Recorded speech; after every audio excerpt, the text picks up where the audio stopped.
British network ITV appears to censor cute outfit joke from first Spider-Man movie by Sam Raimi. This is, remember yesterday we talked about censorship, Mary, and I said, this is why I don't trust the government to censor anything, because F them, and this is just a really funny take on it. What?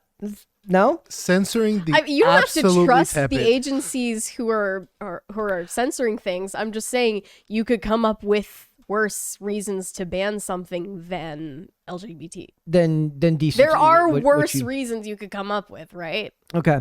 So it says, a new video making the rounds across social media appears to show the British television network ITV has edited out the cute outfit quip made by the wall crawler from the broadcast of Sam Raimi's first Spider-Man film.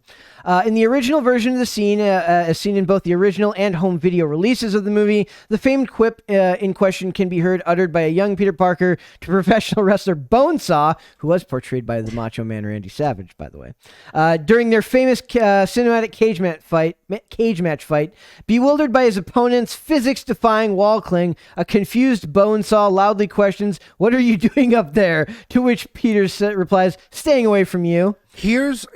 These are the moments that confirm that the woke are actually the bigots. Yeah. Here's a perfect example.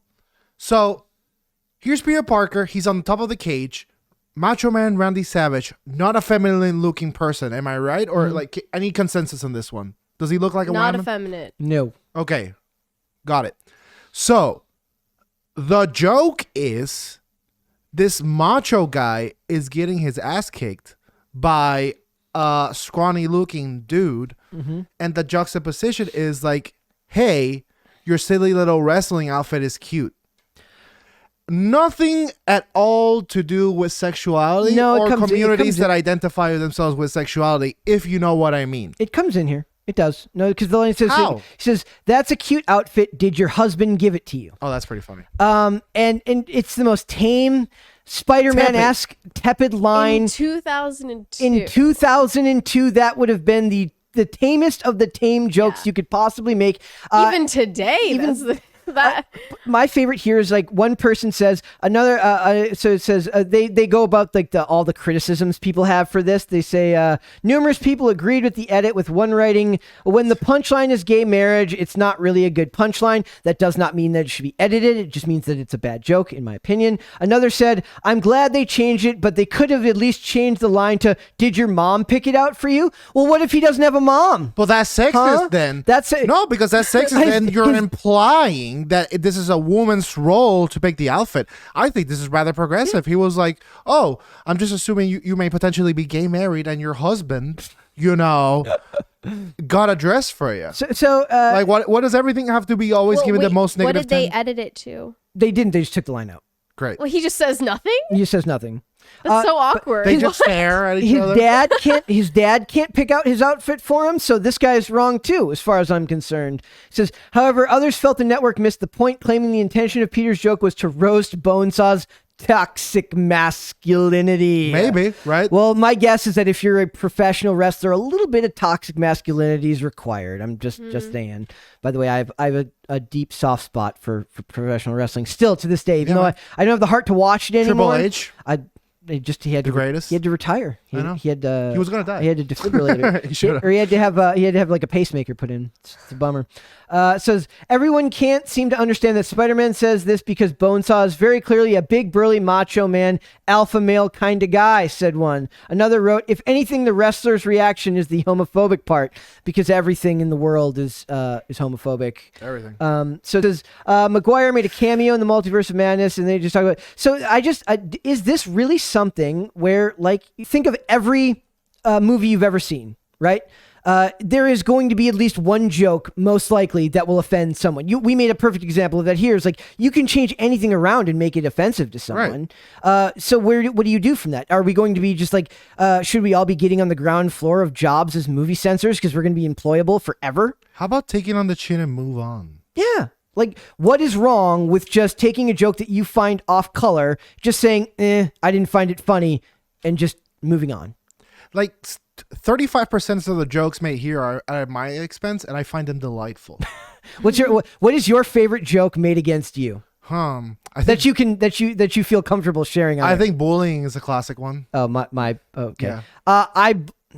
I make Bully. jokes about Dane for the way he says bully.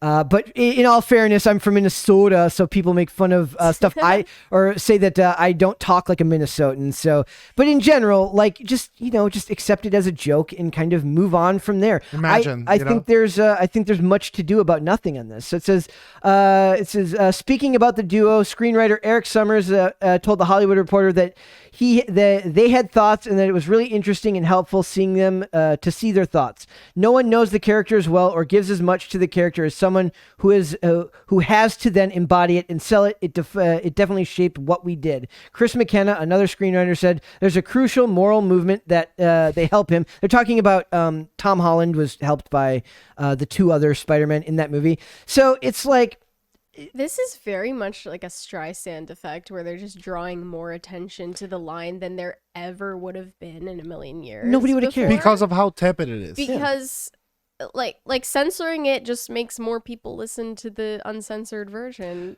because of their curiosity about it. You're drawing more attention than you're turning away. No one was even making a fuss about this line that I saw at all. Nope. there was like 3 people that they had. Maybe 3. And they were all bots anyway. Yes. We know that. Dead internet, right? Dead internet theory is real. I think of like editing Donald Trump out of Home Alone 2, which they did. Yeah, like on the on TV version. that's another thing of like with streaming. If you're anti-censorship, streaming is the perfect opportunity to censor whatever you want, anywhere you want, anytime, because nobody has a physical copy of any of the media today. Every time one of these things comes up, I rail on I was like, buy physical media, buy the actual DVD version of whatever movie. You're gonna need it eventually. Because I really do think this is what's going to happen. It's like, okay, so if it's something you've seen a bunch of times, you'll be able to spot it right away, like the things that have been changed. But imagine like 10 years go by and you're watching something, right? And you're like, you kind of thought you remembered it one way. They're doing it under your nose. Yeah. It's kind of to drive people crazy a little bit. That's what I think is going to happen is people are going to be watching a movie that they haven't seen in 5 years, and they're going to be like, I have a good memory. That's not what happened here, right? And then they're going to have to start going and looking to figure out whether there was an edit there. And if there's no proof, they'll have to find articles written, or they're going to have to find some way to confirm that that's what happened, or they're going to feel like they're losing their mind.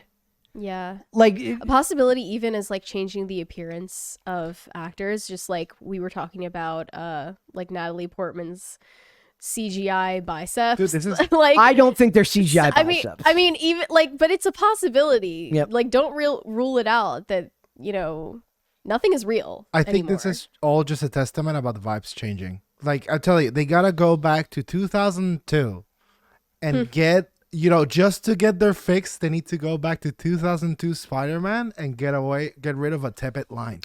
It can't be that like everyone has just course corrected themselves so much that no one's giving spicy takes anymore, and this is all they can have and this is all they'll do from now on. Or it's gotta be that the only people that are professionally retroactively offended anymore, either they're not as good as they used to be, or they simply don't have enough anymore. I wonder if isn't it enough to just change our behavior in the present and not need to go back and censor and change what's already happened? Isn't growth as a people, growth as a community, growth as individuals, and how we treat other people, is that not enough? Why do we have to go back and retroactively change and make it inauthentic? It is no longer 100% of what it was, what it represented in 2002. The mistakes that we see in that movie, whatever your opinion on it is on that joke. There was no mistake. There was nothing to grow from or to correct. So that's why the whole thing is inauthentic. Yeah, it's not like he's punching down. From the it's a in the context of the art that was happening. Yes. It's a kid that's about to get his ass beat by like a huge grown ass man, and he just swagged on him. Mm-hmm. So within the context of the people and the moment, pretty solid like shit line, But it's like now we have to see how this affects like someone across like the pond, you know, and their fifis. It's ridiculous. What I meant was like, okay, so we have gotten to a place in culture where we've grown as individuals, where we don't Have we? Is that where we added culture? The idea would be that we have. That's If- the theory. It's If not we're under true. the assumption We've that we regressed have, like babies. if we're under the assumption that we have, and that the average person is, if we're giving them the benefit of the doubt, more polite, more understanding of other people's who they are and what they believe in the world, right? Okay, if we take that as a fact, I'm not saying Okay, that it is. yeah, I'm saying if we do, yeah. then wouldn't all of these lines, whatever we think of a line like this, but all of the awful lines in movies that were allowed and are now seen as wrong, don't they equal up to help get where we went and where we've grown to? So censoring it takes away from that growth. Yeah, it's the rewriting of the past that is like the major tell. Yes. For the fact that like this current campaign is nefarious in nature. Exactly. It's inauthentic, and it discounts all of the growth that has it. If you are to make the assumption that growth has happened, it discounts all that growth by taking it away in the past and making it irrelevant. That's why one of the favorite things you ever told me is that actually making fun of people and having friends who make fun of you is actually a very high IQ, because he said as the basis of trust. Yeah. but that's the point. It's like you need a certain amount of intellect to recognize this is your friend making light of something that's not as bad as you think it is, for the sake of levity and humor. But these people are incapable of it, because clearly they don't have the intellect to like make that recognition that like not every slight is literal. And I think that might even be a little bit generous. The idea would be that they are that intelligent, but they just want authoritarian control and to be able to change what is and what isn't seen, which is more nefarious. That they do understand that it wasn't meant to harm anyone. They do understand that the effect is negligible, but they just want to control and transform the past to equal out to what they believe the current world is. And that's almost worse to me. So it's and this will continue to happen, especially like Mary said, with streaming. These changes, we saw that with Falcon and the Winter Soldier when they made edits for violence. They did the same thing with this is a very common occurrence now, especially with Disney migrating over like the shows that were originally on Netflix over there. A bunch of those shows are getting decency edits, basically, which they then get caught making the edit. And what did they say? They're like, "Oh, it was an accident. It was a mistake." An editor magically fell on his keyboard and removed that scene, and then he magically sent that to a guy in the server room who accidentally fell on his computer and changed the file that's on the service. Totally an accident. We're sorry. This is the corporatized world where everything is risk analysis. That is the world we live in, which is where the inherent problems are with mass-produced art. It's risk analysis, and they're not like decent enough to admit that that's what they're doing. So it's like, well, like the best case scenario is we're thinking like 20 years ahead to what people are going to get mad about. But then the worst case is that this is just like a calculated project to like mentally fatigue us. I see it as a weird form of social control that they love to exert over other people that I just take great issue with. Thanks for watching this clip, guys. If you want to see full episodes or follow us on social media, links are in the description below. Bye. Bye.